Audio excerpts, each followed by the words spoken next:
Vicious, but brilliant!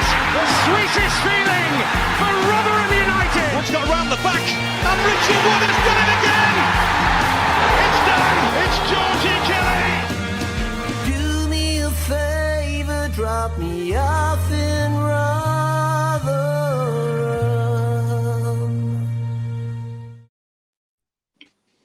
Hello, everybody. Welcome back to New York Talk. This is the Rotherham United podcast. Thank you all for with us as we look ahead to a very, very big week of football for Rotherham United's season.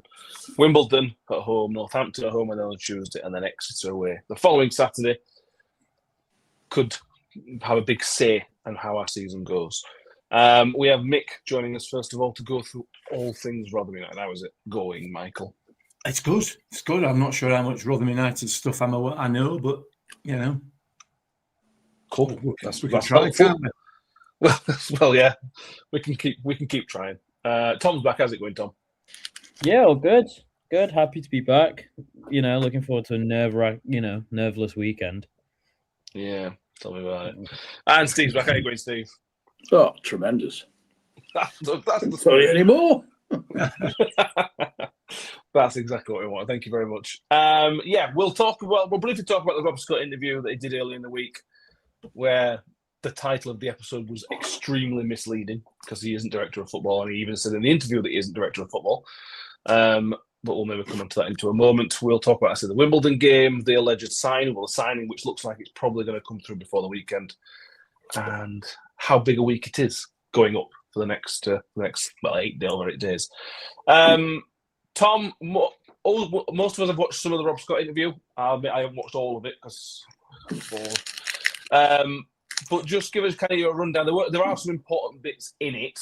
It's a bit like it's not as bad as the Paul Douglas interview because I think Rob Scott is better at this. But it's good, but bad at the same time.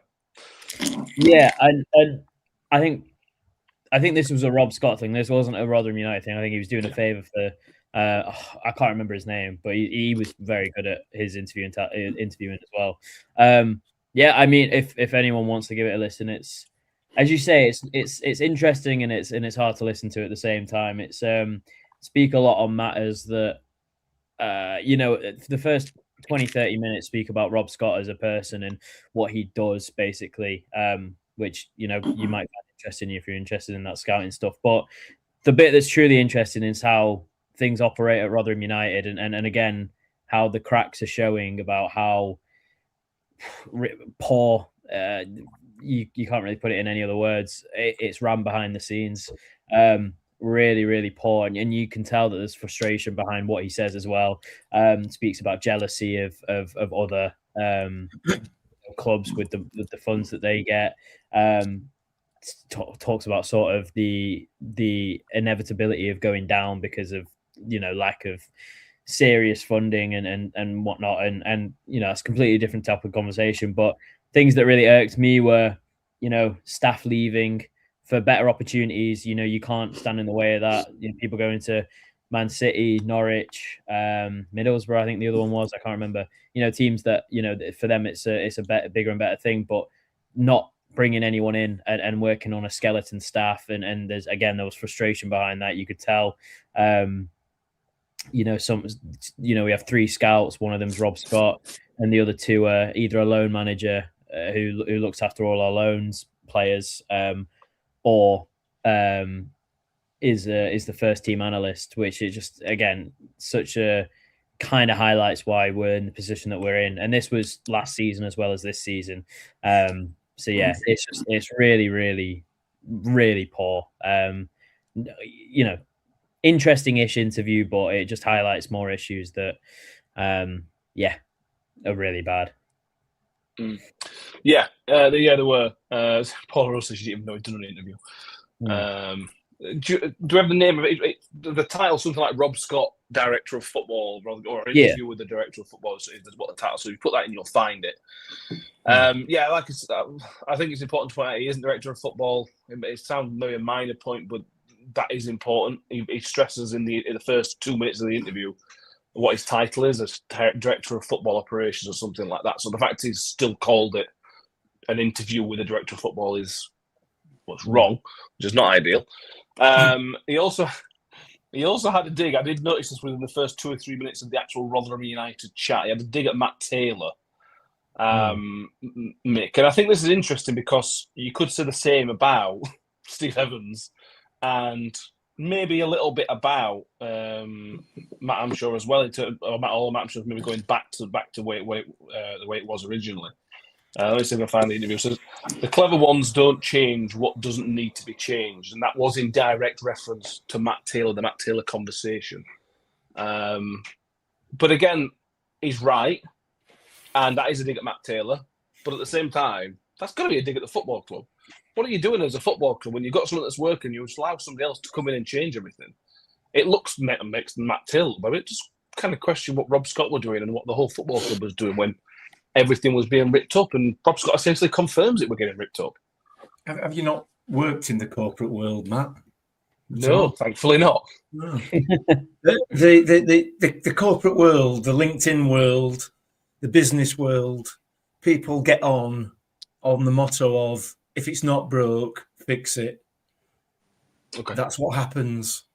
And Matt Taylor's speaking specifically about Matt Taylor, he's a modern manager, and I've joked previously about, a PowerPoint manager, and people come into jobs, into organisations, into football clubs to make their name, and for some reason they feel that make it by changing everything will allow them to make the name, and that's clearly what he's done. Rob Scott's absolutely right. If it ain't broke, you don't fix it, and the culture within the club quite clearly wasn't broke at that point.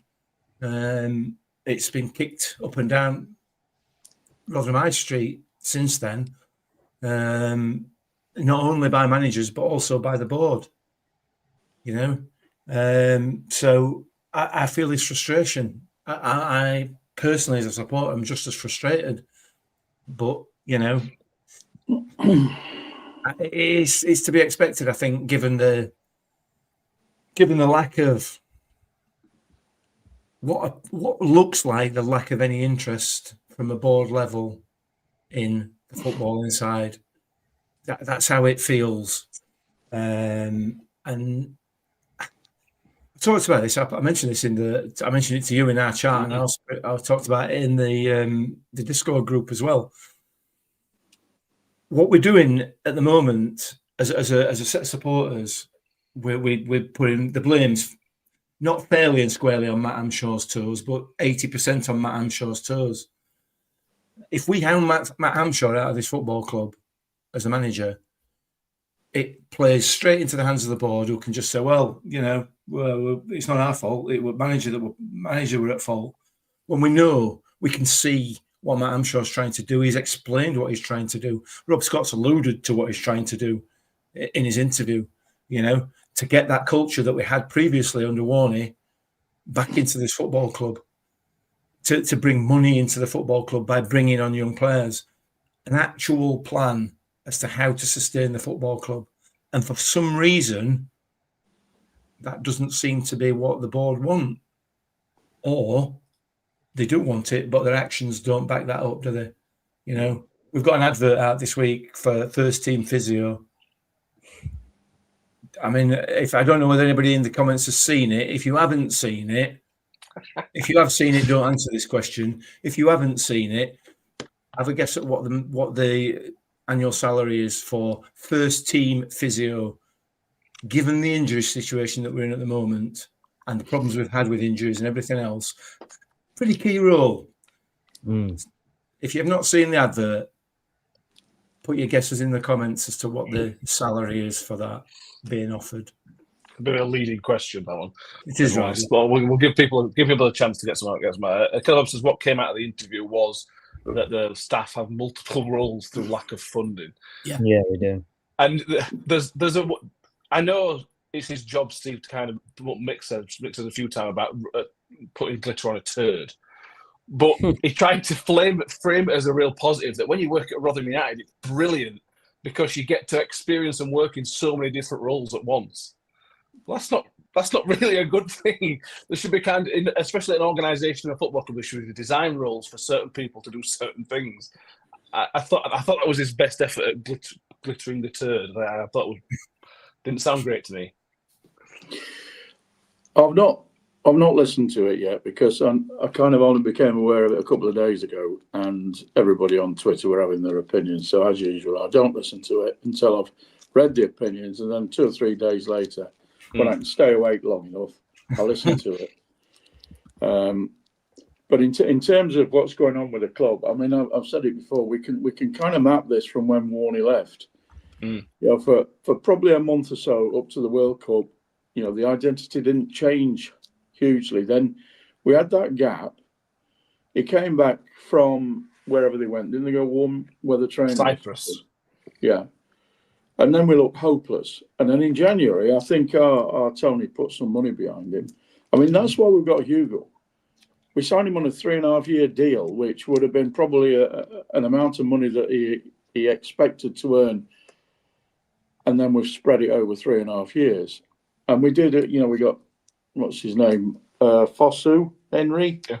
That lad from Leeds who I thought was really good.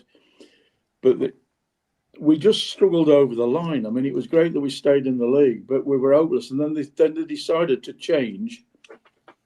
And Matt Taylor, in my view, is actually responsible for this because we changed the profile of the players that we were after. And they were all going to be, as has been mentioned before, experienced championship players. But what we could afford were experienced ones that were old and risk breaking down. So we got absolutely trounced in the championship. Then he employs his mate and hands him another splendid piece of cash, which didn't work, and now we're skinned. And it's obvious to me the reason why we can't just go out sign players in competition with others, but we do sometimes. So we have to be lucky. But also why there's more than one person, or more than a person doing more than one job. Because we can't afford it. And I've not seen that advert, Mick, but I suspect he's 25, 30 grand, something like that. Or maybe I'm over exaggerating. But it's not going to be a huge amount of money because we actually can't afford it. And Tony is either he's run out of money to give to the club, or I mean, we're up to 9 million owing him, technically, aren't we? So I'm not really surprised. I think it's really disappointing that it's come to this because I thought the culture that we built in that club between sort of 2018, 2017 onwards to when Warney left was as good as I'd ever seen, really, on a consistent basis. And I've been doing it since 1968. Yeah. But where we go from here, I don't know. And it's evidently and obviously going to depend on Tony Stewart and what his vision for the club is, whether he has one or not. Yeah. On the wage, Harris says minimum wage. Richard says 20k. Terry Femby going ambitious says 30k. I think from memory, Mick, it was 25. 25k, yeah. Which is minimum wage nowadays. Pretty much minimum wage, isn't it? Yeah. On a 40-hour week, it'd be basically minimum wage. That, yeah. For a senior role, senior role, really important. Yeah.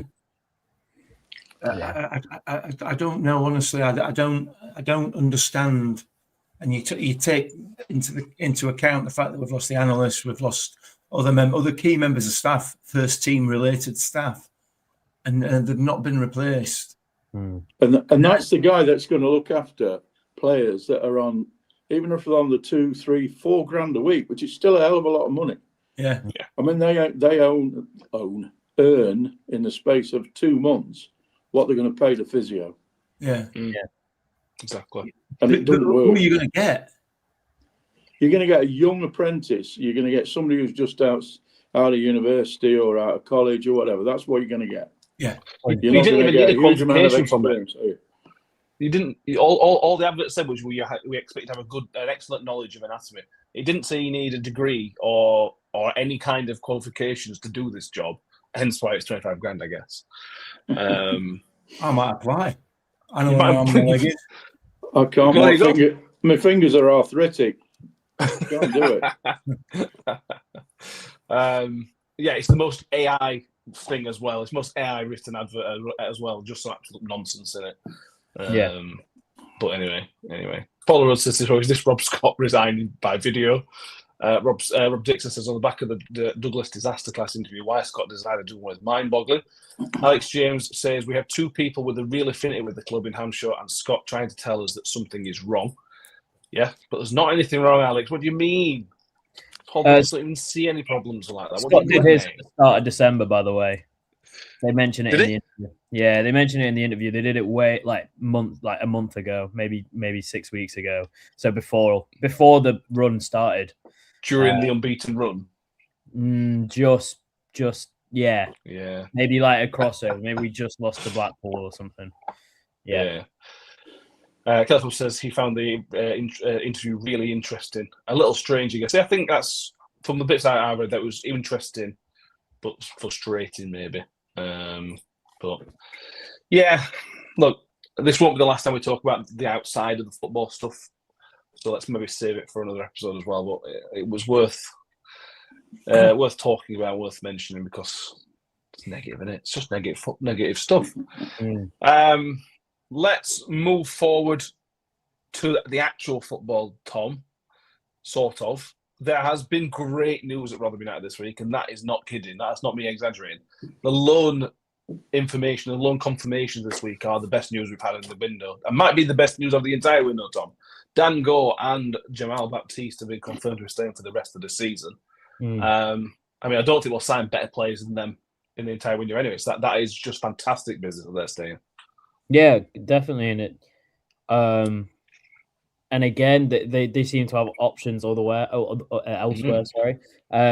Which proves that they're willing to stay and help the team. And obviously, must have been some sort of culture built within that team itself for them to stay, because it's very easy for them to jump ship, especially if they get offers from. They're not going to get offers from League Two clubs. They're getting offers from the Championship or League One clubs. So there's obviously an appeal to leave and play better football elsewhere. So it's good that they're in for the long haul. But again, players that are too good for us, basically, and players that we'd love to have on a permanent basis. But unfortunately, I don't think we'll ever get, within arm's reach of a player like Dan Gore without paying a substantial amount of money. But yeah, it's great if from that Stockport performance, if you're looking to add players to it, if you add Dan Gore to that midfield, even to come on as a substitute or start the game instead of one of those three that ended the game, then yeah, it's I think the performance is better. Dan Gore offers you so much that we've missed in these last few games. That tenacity, driving with the ball. He misses. We've missed him a lot.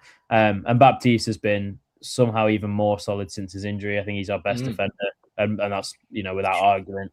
By far, another player that you'd absolutely bite the hand off if he wanted to stay permanently, which I'm not sure he has said he would do. I know there's reports saying that he said that, but from the looks of what he actually said, it was sort of like, we'll see. It wasn't like it didn't seem like a confirmation of, I'd love to. It just seemed like a we'll see. He didn't want to say no, and he didn't want to say, yeah, absolutely. So, yeah, you just got to enjoy them while they're here.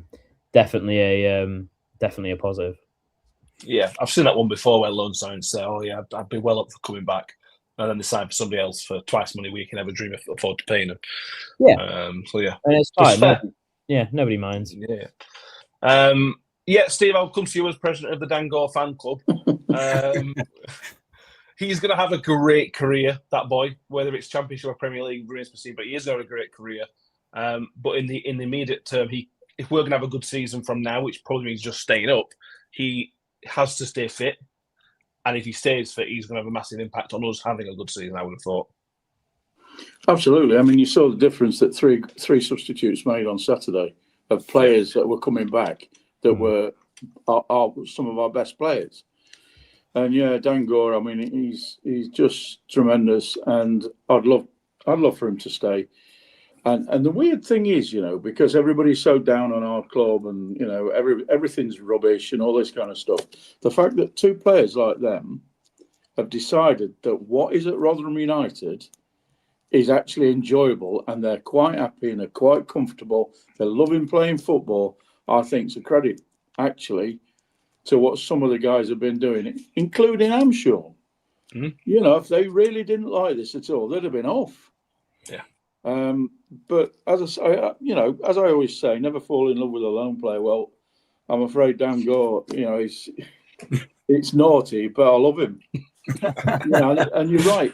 I just desperately want his groins to mend so that we can have him on the pitch, because he makes such a difference. He really does. And Baptiste is going to be a hell of a player. I know he started at West Ham, didn't he, a while ago when he was 16, 17. But he's got quality. He's probably not quite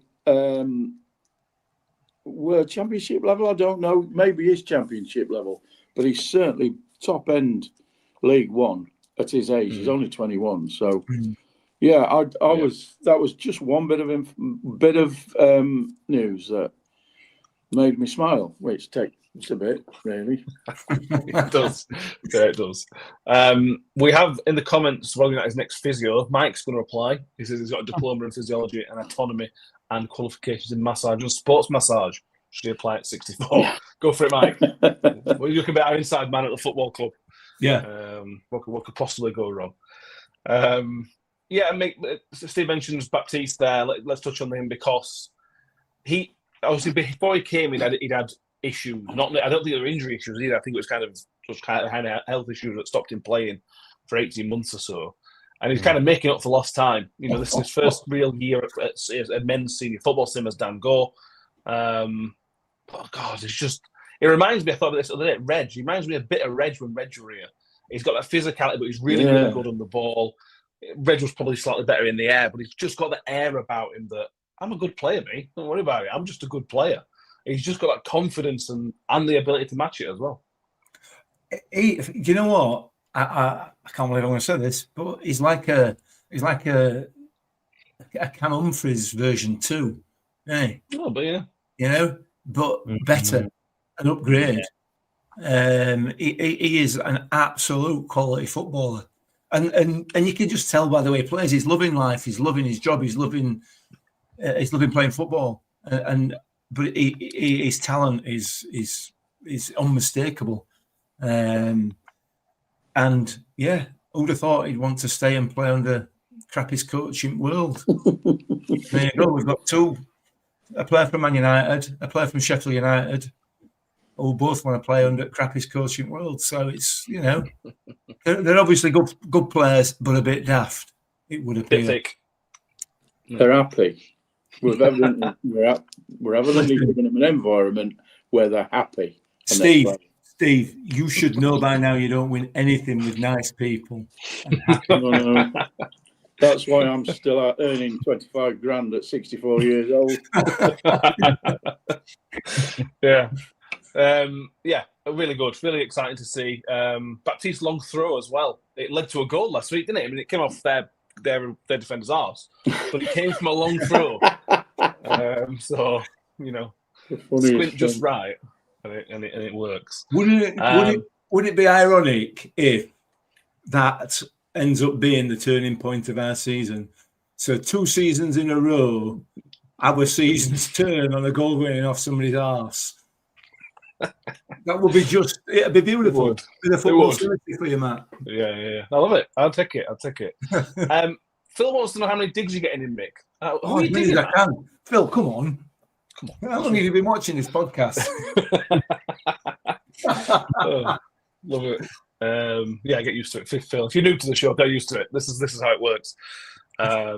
Make sure everybody's with us. Make sure you like this video if you haven't done so already, and subscribe. No scouting report this week. I have struggled to get a Wimbledon fan on. I got one, but we just times didn't work, and we didn't get a backup on that. So we'll probably get a Northampton one on, because I know we've done Northampton before. We will keep an eye for that next week. But we'll back on this Saturday for the scouting report. Not the scouting report. Instant reaction is obviously on Saturday. Right, Tom. We've kind of covered the positive side of things. Let's kind of get down to brass tacks, really. We sit at 5 points drift of survival, 3 games in a week. as we mentioned the fixed list at the start of the show. It's as close to make or break as you can get in January for me. You go winless, you find yourselves probably at least 8 points adrift. It could be worse. You get 6 points out of 9, or maybe 7 points out of 9. Then you're back in it. You're probably not in the relegation zone anymore. And if you are at relegation zone, you level on points a point away. So it really is a crucial week. Bearing in mind the opponents as well. This is not Cardiff, Bradford, and Stevenage. These are teams who we'd expect to be in and around us anyway. Yeah. I mean, I was at the Wimbledon game in the reverse fixture, and they are nicest of compliments. Not a very good team. They got we were awful second half, and if you look back to the team that played, we had a lot of injuries even then, and we probably have fitter players now than we did back then. It doesn't mean it's going to be an easy game because Wimbledon are hard to play against, but as you say, that week of fixtures, Wimbledon and Northampton, especially at home, is huge. And I think if you lose either of them, you're in big trouble, because we play on such a momentum-based sort of form system, I guess. And as soon as we get one result under our belts, it all seems to change. So I think Saturday is absolutely huge against a side that, with all due respect, you should, like, especially at home, you're not going to get a better opportunity to end this run. You're really not. They've not won for a minute. They've not really shown anything in that reverse fixture game that worried me. It was a penalty that was just crap from Hugill and a crap toe poke, and that was it. That was the game. Because we weren't scoring ever. Spence got one cleared off the line, and that was it. And they might have improved since then. They might have gotten worse. I know for a fact we've gotten worse, so we'll just have to see what happens in regards to the game itself. But yeah, if you can get a result against Northampton and Wimbledon and wins against both, get players back fit. It's a shame that Benson's still out for Weeks, 3-4 weeks. Yeah.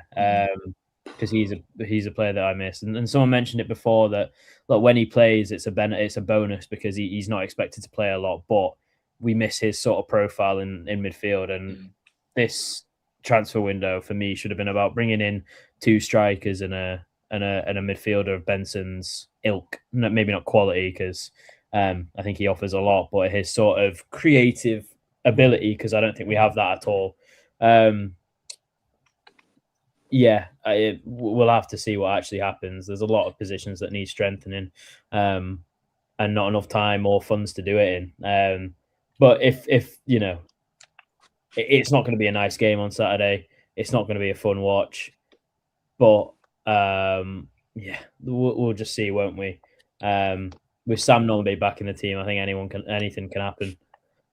Goal scoring wise, we've just got to defend a lot better than we have been in the last 7-8 games, because for all Stockport's 45 minutes was more of what you're looking for and okay. Still conceded 3 goals. You can't be doing that in any kind of game. So we'll see. I don't know. I don't know anymore. I'm not even going to try and predict it. Well, you are. Oh, I know. I'm gonna wait for Nick to give his though. Yeah, that's fair. Yeah, you're right. Look, if you're conceding 3 goals in a game, the chance of getting a point is slim. Never mind winning. So you're absolutely right. Harry says Wimbledon is 7th in the away table, so that's a positivity for us. Rob Dixon says Tom is selling this as El Shutico for this weekend. Oh, without a doubt, it's going to be one of the worst games we'll watch all season. The reverse fixture was as bad. It was absolutely abysmal. The quality. Phil says it's got to the point where praising a decent 45 minutes is not enough. The game is slowly slipping away. Yeah, Mick, it's getting to that kind of stage of the season now where obviously performances are always important. But if you lose in August, you can go, it's only August. We played really, really well, but I can take a 2-0 defeat. We're now here. We're now at this stage of the season. Nobody thought we'd be here in January, to be honest with you. No. But we are now at this stage of the season where take a 1-0 win off Sam Nombe's backside, as I'm sure Steve will predict later on. We need to get this win. We need to get this monkey off us back, Nick. It's not quite desperate times, but it's hugely important times at the minute. Results-wise, it's desperate times. It is. You know, we've conceded. I don't know how many. And is it 8 games on the trot we've lost? Yeah, just some numbers. And how many of those games have we conceded 3 or more goals? Absolutely. 3 or 4. 1, 2, 3, 4, 5 out of 8. Okay. So it was 3 or more. And more. the bizarre thing is, I don't know what's happened either, because we were playing better defensively with a kid who's never played league football before and 2 fullbacks, and Powell at left wing back and Hall at right wing back. I don't know what's happened. Yeah, sorry, Michael. No, yeah. I don't either. I don't, you know. But anyway, it's vital. These 3 games are vital. You know, look, if we lose them, we're still not down, but we're not. It just makes the job a million times harder than it is already, and it's hard as it is. So the upside of this is that we're starting to get some players back. Sam Nombe, hopefully, will be back. Lenny's back. Hopefully, Gore will be back. You know, we'll see. But yeah, I don't know, Matt. I don't know where to go with it. I'm sort of. Well, you just go to the New York Stadium on Saturday and hope for the best. Yeah. I mean, I think I'm quite curious on Saturday to see how the team performs. I know we lost the second half, but the performance was night and day, I think, from what we've been seeing. But I agree with Tom, we've got to keep the back door shut. You know, if we don't concede a goal, then I'm still pretty confident that with Dombe there, we could score a goal and scrape a 1-0. I mean, it'd be great, isn't it? You know, like that game the end of last season when Rafferty scored at the far post in the 90th minute. Now, whether there's enough people still left in the stadium for the roof to come off, I don't know, but it will be a similar moment. We've got to try and win one of these next 2 games, and you know, because it will get tricky regardless of what we think of Hampshire. It'll get tricky if we don't do well this week. It'll get very tricky because there's enough fans knocking about that will make a real noise, and that's the happy clapper coming out in me, of course. Yeah. Let's take you, Steve. How close does these 3 fixtures come to season-defining games? Bearing in mind the league situation, the point situation, how close is it to kind of that phrase? Well, it's not.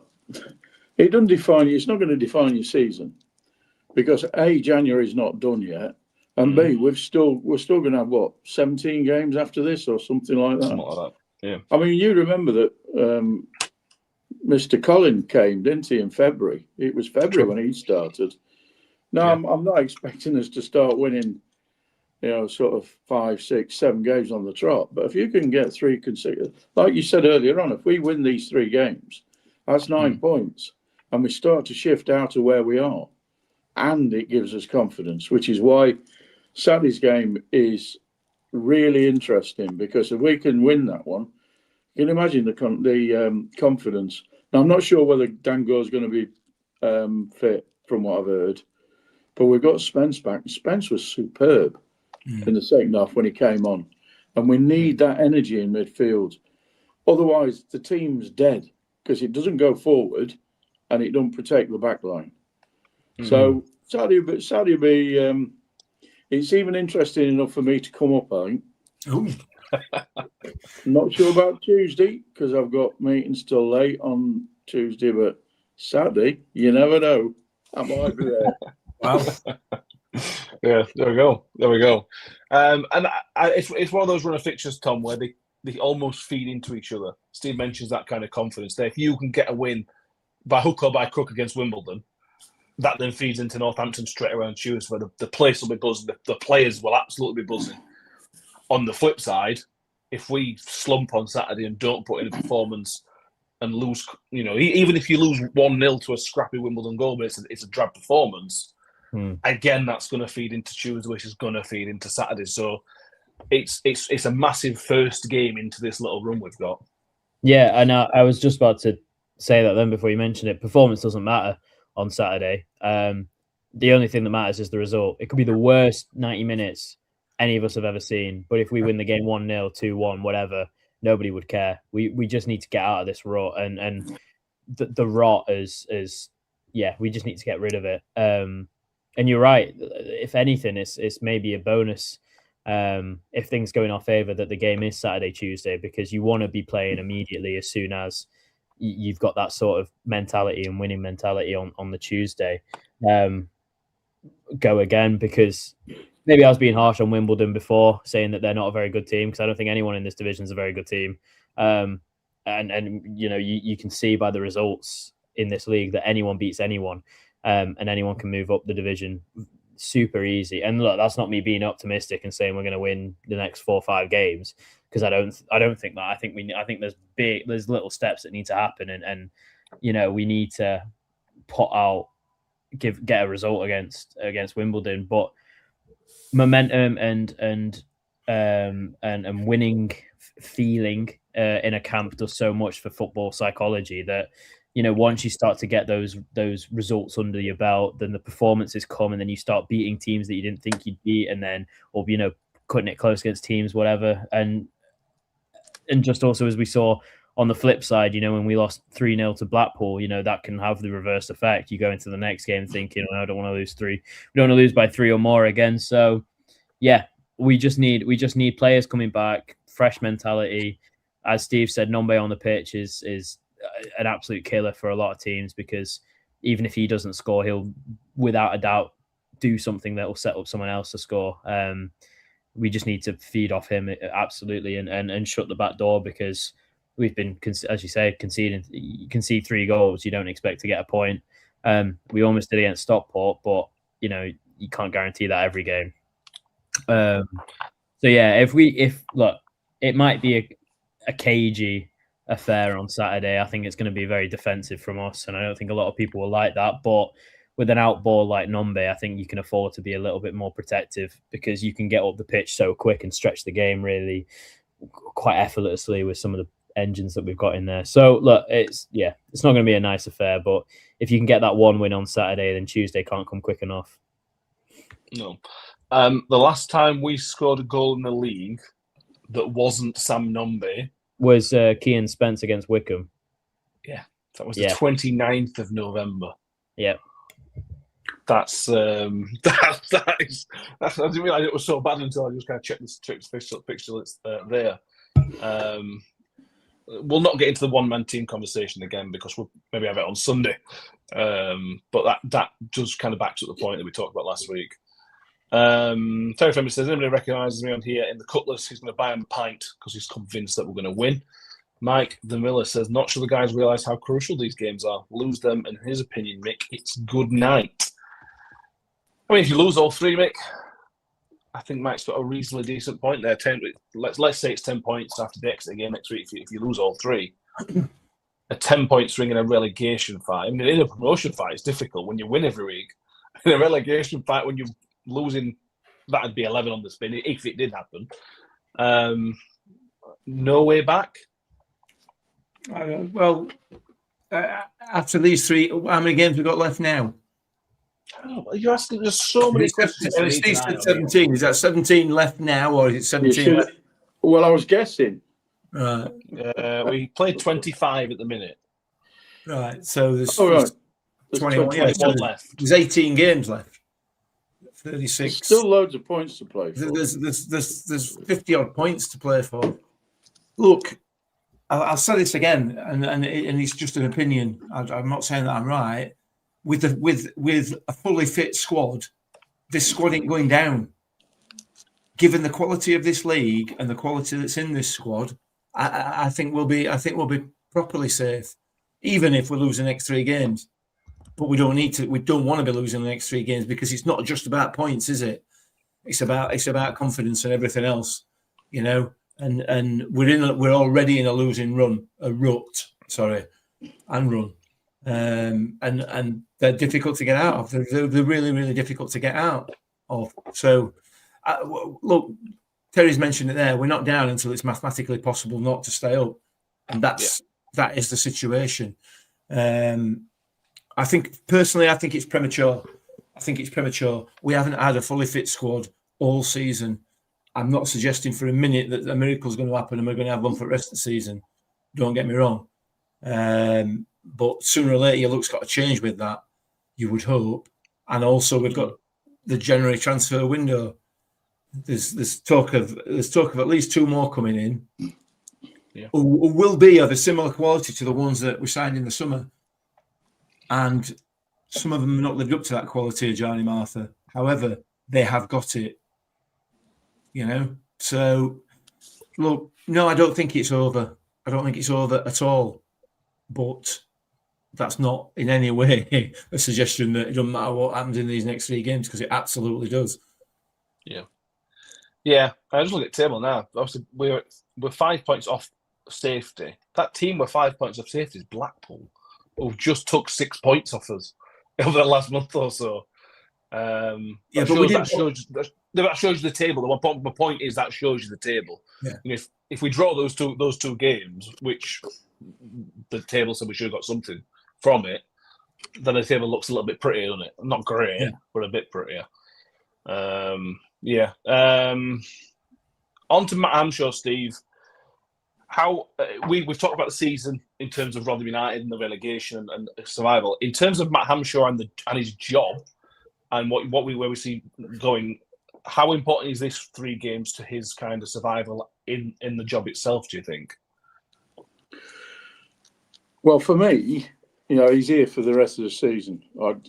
But as I said earlier on, I get that if we do lose these 3 games, then the current noise will get louder from the people that are making the noise now, and there'll be additions of other people that will get to the point where they'll say, just get him gone. I mean, I still, during games, get texts from my nephew and from my kid after 15 minutes, get him gone, all this kind of stuff. And it doesn't help my peace of mind, frankly, my mental health. But I can actually see that if these 3 games don't go very well, Tony's going to have to, unless Tony wants to sack him, he's going to have to show some resolution.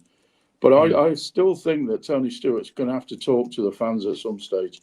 I doubt he will, but I think that that's the bit that needs to be done if he can possibly be coached into calming us down a bit. But it's going to be really hard, is all I'll say, if we lose these 3 for Hamshaw to keep his job, because a lot of fans will start to get really, really annoyed. Also, go on. Well, I was going to say the point about Hamshaw going now, to me personally, is redundant. I don't care if he stays or goes now, because the fact of the matter is, we've heard so much about how crap the back, the stuff that's out of the managers' sort of realm, how bad it is, how absolutely non-league, like just run so poorly that you could bring in Pep, you could bring in, Klopp, you could bring in like 50 to 60 different managers on a short list, and maybe 2 or 3 of them would get it to work, because there's no surprise that 4 managers in 2 years, fine, some of them were bad, some of them weren't given opportunities, whatever, but you can't say that they all had a common factor in which they all had the same ownership, they all had the same resources to use, they all had the same opportunity, and every single one of them has ultimately failed. And if you read into the interviews as much as some of us do, then the behind the scenes stuff is as bad as it'll ever be, and it won't change until we get stuff starts to happen that's not in the manager's remit. But the thing about this, Tom, is that when it's going well, nobody's talking about what goes off behind the scenes, are they? No, but we never hear from club officials if it's going well. The issue is now. No, we don't hear from them anyway when it's going bad. But Douglas came out Douglas came out because it was going bad, because it was crap. Douglas came out and spoke, and that hour interview made it even worse. Rob Scott, I think you can give an eye on, because I think he was, as I said at the start, was doing a favour for a smaller podcast, a podcast that he wanted to be a part of, and issues arise because of it. But Sean Morrison, Lee Peltier, when he was on here, all sort of players, managers in the last couple of years. Yeah, when Sean Morrison came out with his stuff, it wasn't going too bad. When Lee Peltier did our podcast, it wasn't going too bad. In fact, it was in the summer; it wasn't going bad or good. But issues kept arising about how bad it was behind the scenes, and how unattractive the club was, and how it was non-league standard facilities. And look, don't get me, it doesn't give Hampshire a bite of in any means. It doesn't give him an opportunity to be bad and just, it's someone else's fault, that's why we'll keep him on. If we lose 11 on the trot or whatever it is, of course he deserves to go. He deserves to go after losing 7 on the trot. But we'll have to see, because as we've discussed, injuries to players and whatnot, and this, that, and the other, and whatever. The issue for me is that if you get anyone else in, nothing's going to happen, because every single manager is going to keep facing these long-standing issues and keep hitting that same brick wall that nobody, maybe 2 or 3 managers could get past, but I doubt we'll get them. So yeah, for me, the sort of argument about Hampshire staying or going is redundant until you figure out what you're going to do with the backroom people. Yeah. But two young up and coming footballers have decided to stay here, so it's not all bad. No. And this is the point that really irritates me when I listen to my lad or whatever, is that everything's so rubbish and shit. But it's not. It can't be. Because there are still players that want to play there. And I agree with Mick. We've been so badly hit with injuries. I mean, you look at the side that took to the pitch against Blackpool when we lost 3-0. We still had the same lineup, but we lost players during that game. We made a few mistakes, and as it seems to have happened since, they've not been strong enough to cope with the setback. But we don't want to chuck everything out. We've got to hold fast with this. It's the only way we can get out of it, and not just say, yeah, it's all garbage. Everybody needs to be sacked. There's got to be a point where you stick a stake in the ground and say, look, we've got to use what we've got now and go to the end of the season and see whether we can stay up. Because if we can get the players fit, and I know we've been saying this ever since September, we stand a grand chance of not being where we are now. But the next 3 games, I agree, are really important, because they could. And again, so if you sack him, who's going to come in and how's it going to change? We don't know. None of us know. No, we don't. Harry says, lose next 3 games, he has to go. He says, a fair few neutral fans I know have asked why you haven't sacked him yet. Yet on the opposite side, Wednesday fan says to me, what did you expect? You've put your budget really, really low. You've got a young manager full of young players. What did you expect was going to happen? So, it kind of swings around roundabouts. Martin Miller says, let's face it, in the footballing world, how many clubs would keep their manager if he lost 11? I mean, to be fair, Mick, he said in his post-match that he kind of said he was lucky to still be in a job 8 games, having lost 8 games in a row. So, and we know, to add into this talk, Tony Stewart's back now. He's not off on his cruise. He is in the country. The decision-maker's back now. So if things do continue in the same fashion, my question is not would you like to see? My question is Tony Stewart, what do you expect is going to happen if we don't win at least 1 out of these next 3? I don't know. You can't answer that. You can't second guess what Tony Stewart's going to do, can you? He's not going to stand for 11 in a row. Oh, no. Yeah, but who's he going to get? Well, that's going to get anybody. Yeah. Nobody. That's the big one. Nobody with the right mind is going to go and play and work for Tony Stewart under the current circumstance. We ain't got a first team physio. We ain't got an analyst. We've got Rob Scott doing 15 jobs. What we're asking here, what's happened here, is Matt Hampshire has come in. It's like me giving you a job as a courier, right? Here's your van. Go and deliver them parcels. but I'm not telling you what addresses are, and I'm taking a wheel off your van. Because essentially that's what he's done, right? And then me sacking you because you ain't delivered out parcels. That's exactly what's happening here. You know, he's given Matt Amshaw the job. He's cut the budget from all the other previous managers that he's had. He's also let key members of staff go, and then we're saying it's Matt Amshaw's fault. You know, Tony Stewart, he should be, something should be done about that. Something should be done about chairman. Something should be done about board. But all this problem is down to the manager. The manager is working with 50% of his toolbox. So, look, I agree. Any other manager would probably have been sacked by now. However, Tony Stewart's put himself in a position, not Tony Stewart necessarily himself, but the board have put this football club in a position where nobody's going to come anyway. Nobody is going to come into a situation as a professional football league club with no physio, no analyst, and all the other, whatever the other gubbins is that goes on behind the scenes there. You ain't got any. Oh, and you can sign some players, but it's one in, one out. What self-respecting manager is going to take that job on? When you can't get rid of players there as well. Nobody will take you players you've got. Obviously, some of the players you can't get rid of because they're on too high wages, which is why you can't buy any more players, but nobody else wants them. So you got to keep them, but they don't really want to play anyway. But anyway, you do that, you deal with that, and all I'll do is I'll stand here and say, I say football club. And when you make a mess of it, I'll sack you and all. Well, none of this. I mean, correct me if I'm wrong. If anything I've said there is wrong, but that to me seems what the situation is. The only option we as supporters have got, in my opinion, and it is only my opinion, I keep reiterating that, is to get behind the team and get behind the manager, because that puts more pressure on the board. It puts more pressure on the board to do the job that they are supposed to be doing. It's the only way. It doesn't. Because if this works out and Matt Amshaw does what we all hope he does and is a success, you know what Tony's going to do in summer, don't you? Well, this was part all along. I knew this was going to happen. Told you this was all happen. He's going to pat himself up back. No, you don't need the extra couple $100,000 for training guy. No, you did all right with budget again. You don't need any more money. Fine. I can see that point as well. Yeah, I can see what you're saying, but I mean, look.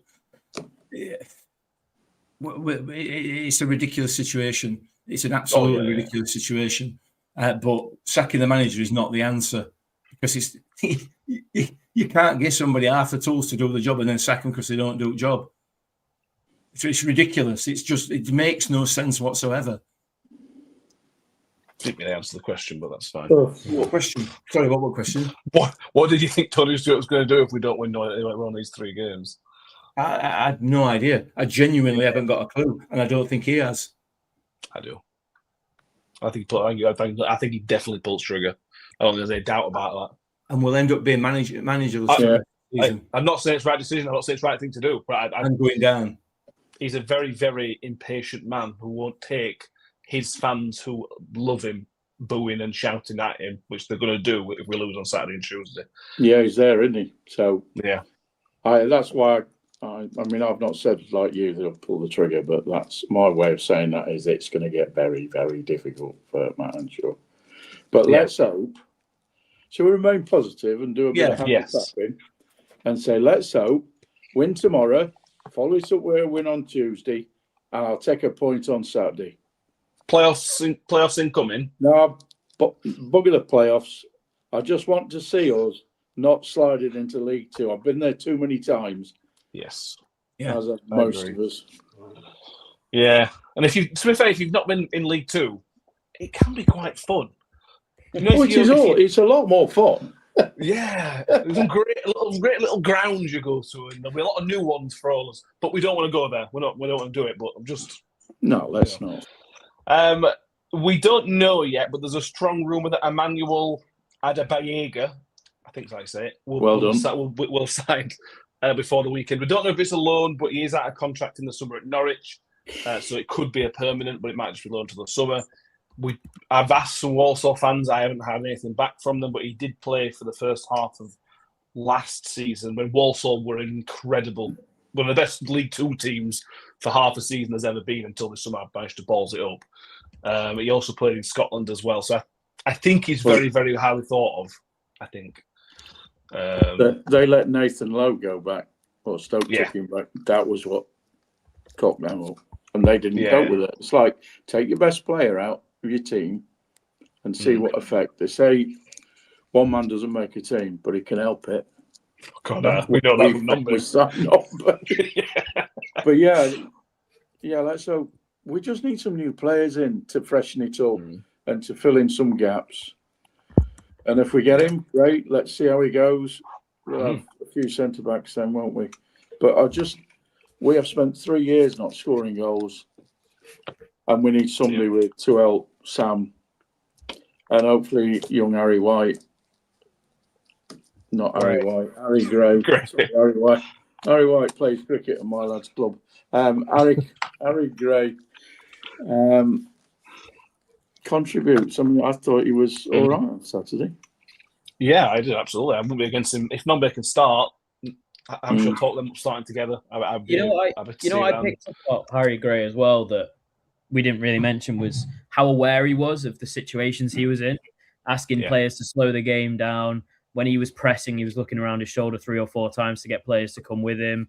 For a 17-year-old, he reads the game really well, which I think will do him really well, really good wonders. Like we say, he's just I think Stockport, those 3 centre halves are quite physical, and I think that took him by surprise how physical they were. So I think he's got the build to probably be okay, muscular wise, but yeah, I think it just took him by surprise, and I think he'll get better with every game, won't he? Yeah, I am worried that a 17-year-old comes in and expect him to be good. But if I think back and compare it, I know Sharif scored in his debut, but I thought Gray's overall performance was a much better rounded performance than Sharif ever managed to put in for us. Sharif always looked like he was second-guessing everything he was doing. Well, I think Gray was... Yeah, but with Sharif, he looked like he was going to score every game.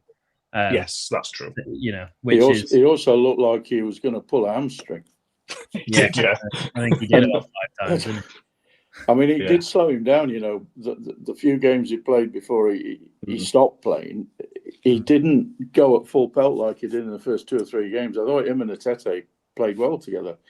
But Harry looks as though I know he's not muscular, but he's built like a whippet, isn't he? Mm-hmm. He's very willowy and well built, and you think, let's hope your muscles are decent.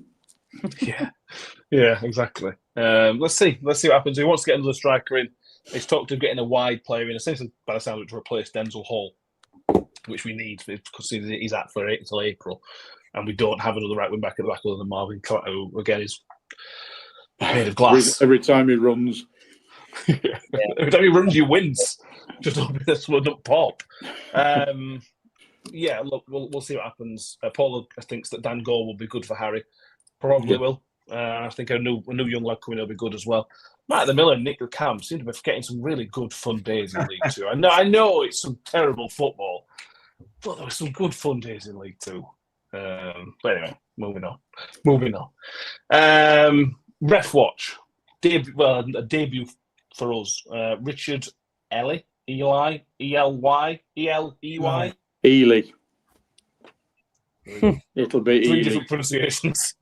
I knew a Richard Ely at work, so it's not him. But yeah. He is referee Wimbledon. He looks like he's up and coming referee. So this will be his 5th League One game of the season. So not very many at all. So we'll see how that pans out. We have never lost at home to AFC Wimbledon. Stop with the stats. We don't want to jinx it. Well, you're getting it. We've only ever lost twice, ever, to AFC Wimbledon. And that was obviously once this season, a couple of years ago as well. The last time any Wimbledon team beat us at Rotherham in the league was 1984. So it's been a long while since we lost to Wimbledon. We did lose in the FA Cup 3-0 back in 2004-ish. But that's not the league. So that's not how it works. We've got a good record against Wimbledon. Kiss of death, no, Joe. No, we don't believe in the kiss of death. No. We like a bit of football symmetry, but we don't believe in the kiss of death. Right. Prediction time. Nobody predicted 3-2 to Stockport. A lot of people predicted a Stockport win last week. Nobody went 3-2, so there's lots of individual points picked up, but nobody got the full score. Mick, would you like to predict us the goals against Wimbledon? Yeah, I think I would. No, I wouldn't really. Cool. I have no idea. I ain't got a clue. I'm quite looking forward to it, to be honest. I don't know why. What? Bizarrely. Yeah, I know. It's Curious. bizarre, isn't it? I'm curious. Yeah, I don't know. Yeah, maybe it is a bit of curiosity. I don't know, but if we can get the players back, if we can get 2 or 3 more first teamers back in that team, I think we'll win. I genuinely do think we'll win. I don't think we'll keep a clean sheet because that would be ridiculous. That would be absolutely ridiculous. I'm going to go 3-1 Millers. Oh, wow. Wow. My book. Okay. Didn't see that coming. Steve? Steve, what do you reckon? Pepper. 3 goals. God, I hope you're right. All number. Oh, Yeah. Every one of them off. Yeah. Yeah. Well, seeing as you teed me up earlier, I'm going 1-0 win off a part of Nombe's anatomy, but I'm not going to be specific. I wonder which bit. I wouldn't Tom, what mind do you if it's off his right boot, whichever Yeah, bit. yeah. I don't care as long as it goes in. Yeah, agreed. Thomas? I disagree with Mick. I think if there's a game to keep a clean sheet, it'll be this one. I'm going to go 2-0. I don't think Wimbledon score. I don't think Wimbledon score many. They're playing away from home, and I know that they're quite high up in that table, but it doesn't mean that they score a lot. I don't think they do score a lot. I'm going to go 2-0. I'm going to say Sam Nombe for both. Okay, Yes. fair enough. I'm going to go the opposite. As you may be able to tell from my questions tonight, I'm filled with dread about this run of fixtures. I am really, really worried. I just got that feel if they get an early goal, especially, they'll just turn toxic instantly. I've got that. It just feels horrible. So I'm going to go 1-0 to Wimbledon. Just got a horrible feeling. But I hope I'm wrong. I hope I'm wrong. Scott Kent says 2-2. Steve Gunny says 1-1. Darren Cook says 2-0. Paula Rhodes says 2-1. Sammy and Spence. Terry says that Harry's built like a racing snake. Yeah. Yeah.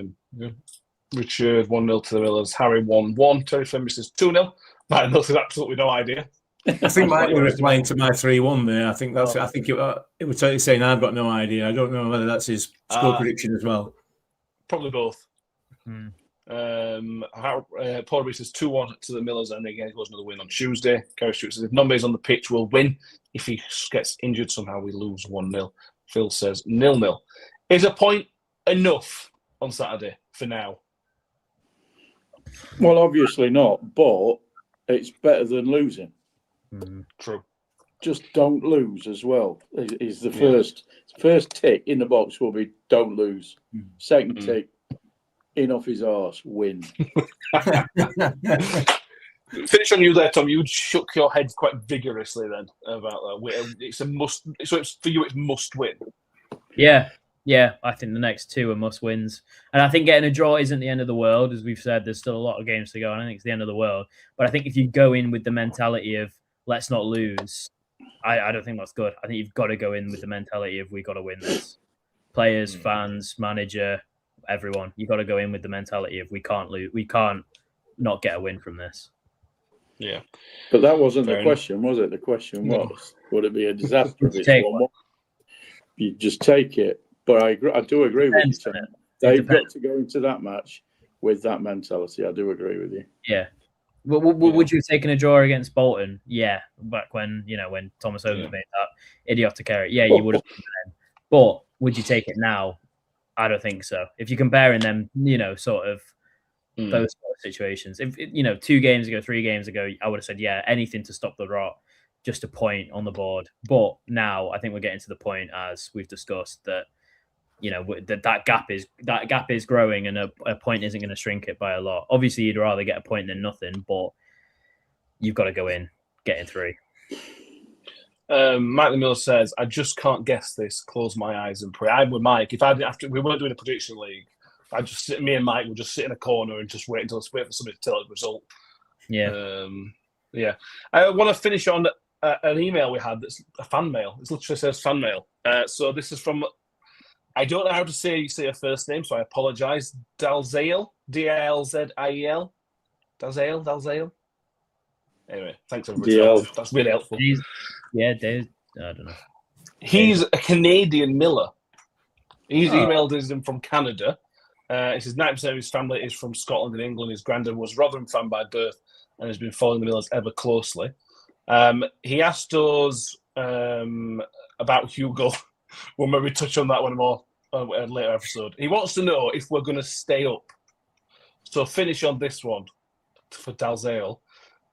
One word answer, Nick. Are the Millers staying up? Yep. Steve? Yeah. Tom? Yeah, got to. I'll go yes as well.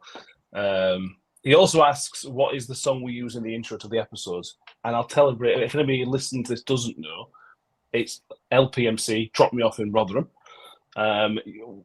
We don't talk about it enough, really, but it's a great song. We talk about Lee a bit, but we don't kind of reference the song. So Drop Me Off in Rotherham, one of the best songs I know. So yeah, thank you, Dalzael, for letting us know that you are a listener, and we will hopefully get you 3 points on Saturday. Send them over to Canada, hopefully. Anything else, fellas? Nope. No, nothing. Fingers crossed. Hoping for the best. Come on. Come on. Yes. Absolutely. We're back Saturday evening for the Scout. Scouting report. It'll be a very good one after game, wouldn't it? Dub. Right. We're back on Saturday evening for the instant reaction as we look back on the game against Wimbledon. Then we'll be back on Sunday evening for the full review. We will get a scout report done, hopefully, for the Northampton game on Tuesday. And that'll be out probably Monday or something like that. Make sure you've liked the video if you haven't done so already, because there's 100 or so people watching live on X. And if you're watching on YouTube as well, make sure you like, subscribe, follow. And iTunes, Spotify. We don't forget about you guys as well. Even though I mess up your recordings sometimes, we haven't forgotten about you. Please follow, subscribe, 5-star rating, wherever it allows you to do so. Thank you very much, Mick. Thank you, Steve. Thank you, Tom. Thank you, everybody who's been with us live and post. We will see you all next time. Thank you for watching. And as always, up the Millers. Up the Millers. Here comes for more. 2 for Jensen, 2 for Rotherham. Shoots! Ravel. Vicious, but brilliant! The sweetest feeling.